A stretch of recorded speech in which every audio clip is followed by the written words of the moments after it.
All right, I have to start all over again. I had to sneeze. I'm sorry. So here we go again. It is Chav Gimel Adar, and it is Thursday nights. Chav Gimel. This is already Chav Dalid probably, and we're gonna have Shabbos Mevorchim, Nisan. It's beautiful, and it's also a double parsha of VaYakhel Pikode. So I'm gonna take a portion of VaYakhel from there Shimshon, and because I think it's very pertinent bisman hazeh. What can I tell you?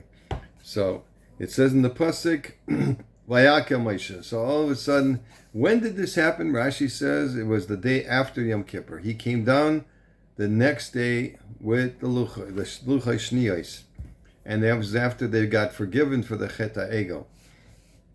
So why all of a sudden the Meforshim ask, why did he have to warn them about Shabbos today? There was no other mitzvah to warn them about? How about Avodah Zarah? And when maybe there's other mitzvahs to warn them about? No, Dafka Shabbos. Okay, there's other questions about this. I'm not going into it.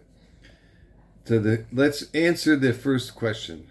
Why did he warn them about Shabbos? Because it says in the Gemara in Shabbos Kuf Yud Ches Amud Beis, She Yisrael lo shomru afilu Shabbos Rishona. The Jewish people didn't even keep the first Shabbos completely. Then this caused and this caused them to be ruled over by other nations. Ooh. And furthermore, he says, anybody who keeps Shabbos properly, even if he serves Avodah Zarah like their Enosh, they will forgive him. And furthermore, it says in the Gemesechus Avodah Zarah there, Shel Malich Leichatu Be'egel, if they hadn't sinned with the Egel, Leishalto Bahem Umavelashan. So you're putting it together. Oh, if they hadn't sinned with the Egel, they wouldn't have been incarcerated by other nations as well.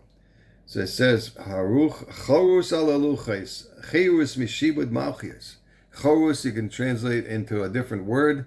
Chorus doesn't mean engraved, it means cherus. They're free from the shibud malchus, from all the other nations ruling over us.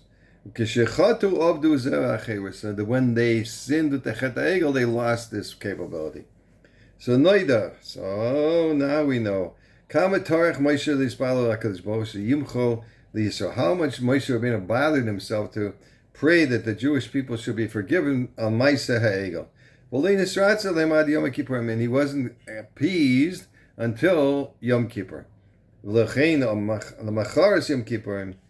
therefore the next day when he came down from the Har, he wanted to tell the Jewish people that all the bother that he did and he prayed for the Jewish people, the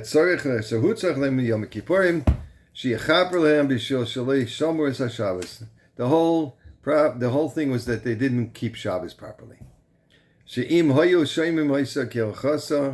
they had properly kept Shabbos, he wouldn't have had to pray so long. He was there 40 days, right? If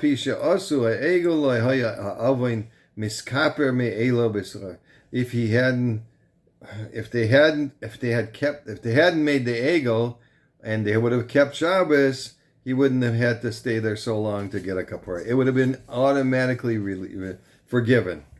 Now, so the sin was forgiven a little bit, but they were still have to face being subjected to all kinds of foreign nations. And you can go all through Arba Machlias, we can go through them. They lost that freedom that they would have had from the subjugation because they did the Chet HaEgel. But they still have Shabbos. The only takana, the only fixed thing they could do was keep Shabbos properly. It says the Gemara in Shabbos over there in Kuf Yud Ches, that if they had kept 2 Shabbos right away, they would have been redeemed forever. Okay. And he wanted to let them know that before they started building the Mishkan. Why? Mishkan nikra mishkan lefi she'asi lehismashkein be'avonosem shel Yisrael. Because what the Mishkan does is it takes a guarantee for the Jewish people they'll get forgiven all the time. Lefikach kaidem tzivoy Mishkan nasan lahem tikun shel hismashkein. So therefore, before he builds the Mishkan, they have something keeping Shabbos that they won't have to be relying on the Mishkan to get them forgiven and be guaranteed that they won't be under the jurisdiction of the non-Jews for the rest of our 3,000 years. All right, everybody, that's all I want to tell you about this parsha, but you can understand that what we're going through right now, everybody needs to keep Shabbos. Everybody. And everybody should take on upon themselves that they should learn the halachas of Shabbos properly so that they will be keeping Shabbos, especially in muksa and other things that people are not careful about. Okay, anyway, have a wonderful Shabbos. Kol tov.